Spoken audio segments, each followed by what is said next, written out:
Les chefs d'État russes et chinois se rencontrent pour la première fois depuis le début de la guerre en Ukraine. Article réservé aux abonnés. Ils devraient y rencontrer jeudi, selon le Kremlin, le président russe, Vladimir Poutine.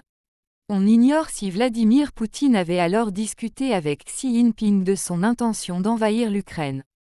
Quand la Russie a déclenché la guerre contre l'Ukraine, elle n'a pris en compte ni les intérêts ni les réactions de Pékin, pas plus que des autres pays, et par conséquent n'a pas fondé ses actions sur le soutien des uns ou des autres, estime Temur Umarov, spécialiste des relations sino-russes et de l'Asie centrale à la Fondation Carnegie de Moscou. Aujourd'hui, Vladimir Poutine attend de son homologue chinois un soutien non pas tant dans les actes que dans le discours. Ce que Poutine attend du sommet de Samarcande, c'est un soutien plus franc dans la rhétorique de Pékin contre l'hégémonie globale des États-Unis, poursuit l'analyste.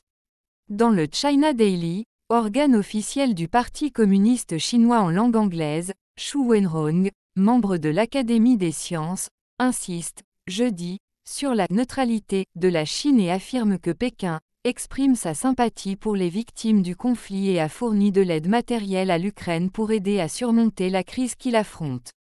L'auteur rappelle toutefois l'importance pour Pékin d'avoir de bonnes relations avec la Russie, un voisin avec lequel la Chine partage 4300 km de frontières et évoque des relations certes amicales, mais aussi normales, avec Moscou, loin de tout envolée lyrique.